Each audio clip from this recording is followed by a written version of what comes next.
నమస్తే, welcome to our channel. వంటింటికి care of address అనగానే మనకు గుర్తొచ్చేది చిట్టిబొట్ల మధుసూదన్ శర్మ గారు. సార్ మనతో పాటు ఉన్నారు. ఈ రోజు మనకి ఎలాంటి చిట్కాస్ చేంజ్ చూడబోతున్నారు అనేది సార్ని అడిగి తెలుసుకుందాం. నమస్తే సార్. నమస్తే సార్, మన ప్రేక్షకుల కోసం ఈ రోజు మనం ఎలాంటి చిట్కాస్ మీరు చెప్పబోతున్నారు? దైనందిన జీవితంలో ఎదుర్కొనేటువంటి అత్యంత సర్వసాధారణమైన సమస్యలకి క్షేమదాయకంగా ఎలాంటి సైడ్ ఎఫెక్ట్స్ లేని అన్ని సైడ్ బెనిఫిట్స్ ఉన్నటువంటి ఔషధాలను ఎలా వాడుకోవాలో ఆ పద్ధతి ఎలాగో వివరాలు కూడా అన్ని నేను తెలియజేయడానికి రెడీగా ఉన్నానమ్మా. ఓకే సార్, స్టార్ట్ చేసేద్దాం. ఓకేమ్మా. ఓకే. నరాల బలహీనత సమస్యకి చక్కటి గృహ వైద్యం అనేటువంటి అంశాన్ని గురించి తెలుసుకోబోతున్నాం.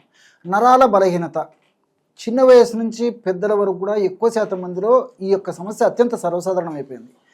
కొంతమందికి నరాల బలహీనత సమస్యకు వచ్చేందుకు కారణాలు పోషకాహార లోపం కారణం కావచ్చు, అదేవిధంగా షుగర్ లాంటి వ్యాధులు కారణం కావచ్చు, అట్లే హార్మోన్ల అస్తవ్యస్తత కారణం కావచ్చు, వాళ్ళు వాడేటువంటి కొన్ని ఆధునిక కృత్రిమ రసాయన ఔషధాలు కారణం కావచ్చు.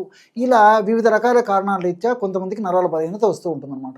మరి కొంతమందికి ఎలాంటి స్పష్టమైన కారణం కూడా ఉండదు. అంటే ఆహారం బాగానే తీసుకుంటుంటారు, చక్కటి నిద్రపోతూ ఉంటారు, కానీ నీరసము, నిస్త్రాణ, బలహీనత, ఏ పని చేయాలన్నా ఆసక్తి లేకపోవడము, అంతే అంతుబట్టని అంతు చిక్కని నీరసం కూడా చాలామందిలో కలుగుతుంటుంది. చిన్నపిల్లల నుంచి పెద్దల వరకు ఇదే రకమైన సమస్య ఎక్కువ శాతం మందిలో కలుగుతుంది అనమాట.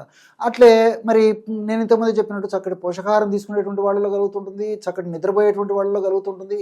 ఈ విధంగా మరి ఈ నరాల బలహీనత సమస్య తగ్గేందుకు చాలామంది కూడా పక్క ఇంటి వాళ్ళు చెప్పారను, స్నేహితులు చెప్పారను, మరొకరు చెప్పారని చెప్పేసి రకరకాల విటమిన్ ట్యాబ్లెట్స్, అదేవిధంగా అట్లే కాల్షియం ఇలాంటివి, ఐరన్ లాంటివి, ఇలాంటివి అనేక రకాల విటమిన్ ఈ ఇలాంటివన్నీ కూడా వాడుకుంటుంటారు అనమాట.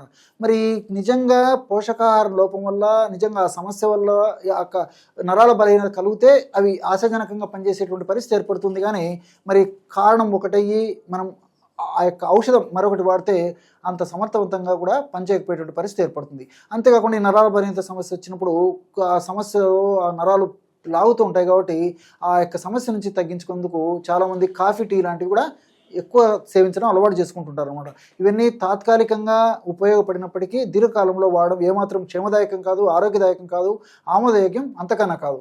కాబట్టి ఈ సమస్య ఎదురైనప్పుడు మరి వైద్యులు సూచించిన మేరకు ఆ ఔషధాలు వాడుకుంటూ కూడా నేను చెప్పినటువంటి పద్ధతిలో ఇప్పుడు చెప్పబోయేటువంటి ఔషధాన్ని వాడుకోవడం వల్ల చాలా సమర్థవంతమైనటువంటి ఫలితాలు కలుగుతాయి. మరి ఔషధాన్ని ఎలా తయారు చేసుకోవాలంటే 100 గ్రాములు అశ్వగంధ చూర్ణం తీసుకోండి.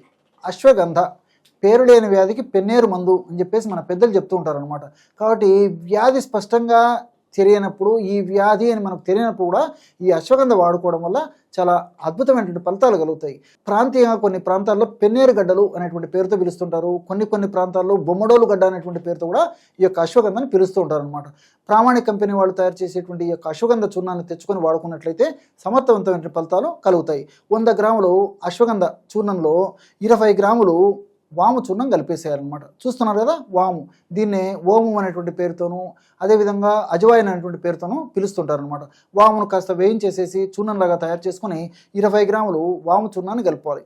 మూడవ పదార్థంగా దాల్చిన చెక్క చూర్ణాన్ని 10 గ్రాములు మాత్రమే కలుపుకోవాలన్నమాట. కాబట్టి 100 గ్రాముల అశ్వగంధ చూర్ణంలో 20 గ్రాముల వాము చూర్ణము, 10 గ్రాముల దాల్చిన చెక్క చూర్ణము, ఈ 3 పదార్థాలు కలపడం వల్ల నరాల బలహీనత లేదా నర్వస్ వీక్నెస్ని తగ్గించేటువంటి అద్భుతమైనటువంటి ఔషధం రెడీ అయిపోతుంది అనమాట.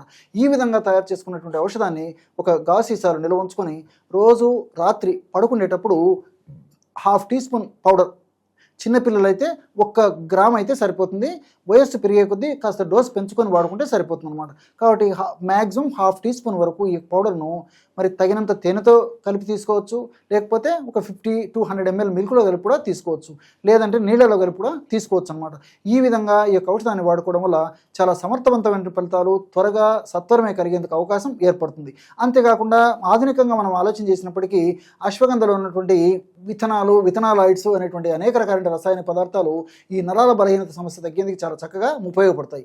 ముఖ్యంగా అశ్వగంధంలో ఉన్నటువంటి విథనాలాయిడ్స్ అనేటువంటి యొక్క రసాయన పదార్థాల యొక్క మరొక ప్రత్యేకమైన గుణం ఏంటంటే, ఈ యొక్క నరం యొక్క చుట్టూ ఉన్నటువంటి పొర ఏదైతే ఉందో ఆ యొక్క నరముల యొక్క పొరను దెబ్బతినకుండా, అంటే మైలిన్ షీత్ దెబ్బతినకుండా కాపాడేటువంటి శక్తి ఈ విథనలాయిడ్స్కి ఉంది. అంతేకాకుండా ఈ అశ్వగంధలో గ్లైకో అమైనో గ్లైకాన్స్ అనేటువంటి రసాయన పదార్థాలు కూడా ఉన్నాయి. ఈ గ్లైకో అమైనో గ్లైకాన్స్ అనేటువంటి రసాయన పదార్థాలు మన దేహంలో శక్తినిచ్చేటువంటి మైటోకాండ్రియా అనేటువంటి వాటిని పెంచడమే కాకుండా వాటి యొక్క సమర్థతను కూడా పెంచేందుకు చాలా చక్కగా ఉపయోగపడతాయి. అట్లే వాములో ఉన్నటువంటి థైమాలు, థైమోక్యుల్ అనేటువంటి రసాయన పదార్థాలు, అట్లే దాల్చిన చెక్కలో ఉన్నటువంటి పాలిఫినాల్స్, సిసమిక్ యాసిడ్, సినిమాల్డిహైడ్, ఇలాంటివన్నీ కూడా మరి బ్లడ్ సర్క్యులేషన్ను బాగా పెంచేసేసి ఆయా భాగాలకి చక్కటి పోషకాంశాలను అందజేసేసి, అదేవిధంగా చక్కటి ఆక్సిజన్ కూడా ఆ భాగాలకు అందజేసి చక్కటి ఆరోగ్యాన్ని కలుగజేసి చేయడం వల్ల నరాల బలహీనత సమస్య చాలా త్వరగా తగ్గేందుకు అవకాశం ఏర్పడుతుంది.